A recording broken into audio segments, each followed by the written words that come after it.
You know, there's this hidden rule, a fundamental law of the universe that connects your morning coffee to the death of a star. It's one of the most profound, most unshakable laws in all of science, and today we're going to break it down. So let's start with a puzzle. What could a cooling cup of coffee right there on your desk and a gigantic dying star billions of miles away, what could they possibly have in common? I mean, they seem like they're from completely different realities, but believe it or not, they are both playing by the exact same unbreakable rule. And the answer to that puzzle, well, it lies in what a lot of physicists consider the universe's toughest, most absolute rule. We are talking about the one and only second law of thermodynamics. Okay, so here's the core of it.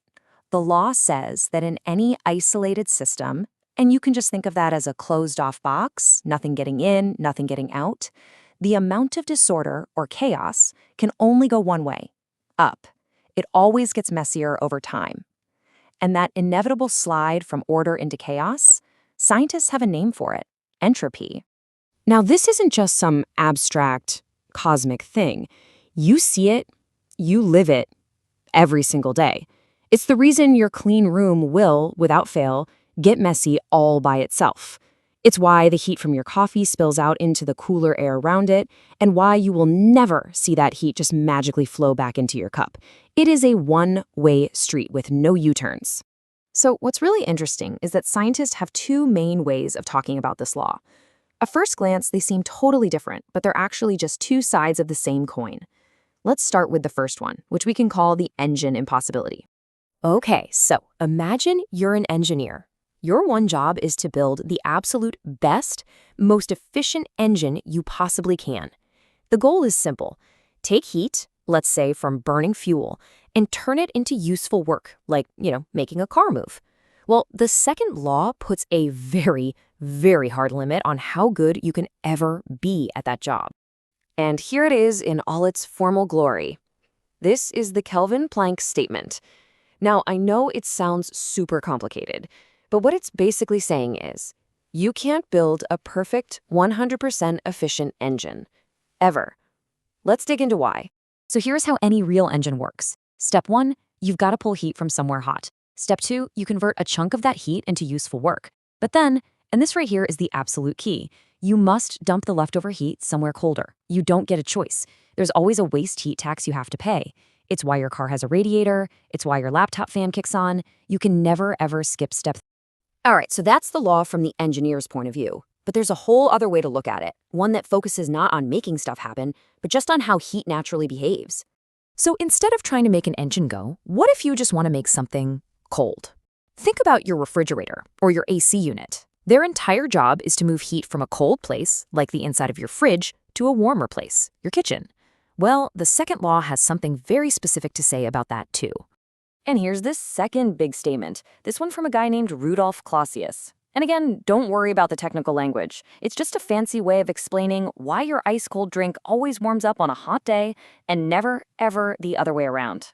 So just like we saw with the coffee, heat loves to flow downhill, from hot to cold. It happens all on its own. Now, if you want to go against the current, if you want to force heat to go from a cold place to a hot one, you have to pay a price. You have to put in energy, what physicists call work. That's why your fridge needs to be plugged into the wall. It's literally fighting the natural flow of the universe. And that fight costs energy. It never, ever happens for free. Okay, so we've got the engine view, no such thing as a perfect engine, and we've got the refrigerator view, no such thing as a perfect cooler. So how do these two ideas, which seem to be about different things, actually connect? Well, it turns out they're both pointing to the exact same fundamental truth about the universe. This really breaks it down. Look at it this way. The engine view says you can't get all the work out of the heat you put in. There's always waste. The refrigerator view says you can't move heat uphill without putting in some work. See the pattern? Both of them are basically saying there's no free lunch in the universe. So here's the big takeaway. These aren't two separate laws at all. They're just two different ways of saying the exact same thing. A perfect engine is impossible, a perfect refrigerator is impossible, and they are both impossible for the exact same reason, because the total disorder, the entropy of the universe must always increase. So who cares, right? Why does this matter outside of a physics lab? Well, this single, kind of simple rule has some of the most mind-blowing implications in all of science. It doesn't just touch a few things, it touches literally everything. For starters, this law is the reason time seems to flow in only one direction. It's why you remember yesterday, but not tomorrow. It's why a broken egg never unscrambles itself. It governs the chemistry in our bodies, the evolution of life, and even the ultimate fate of the entire cosmos. It points to an eventual heat death of the universe, a future where all energy is so evenly spread out that nothing interesting can ever happen again. It's the ultimate speed limit for reality. And that just leaves us with this one massive question to chew on. If the universe is constantly, unstoppably moving toward a state of maximum disorder, then that must mean it started in a state of almost perfect order. So what does that tell us about how it all began? Thanks for watching.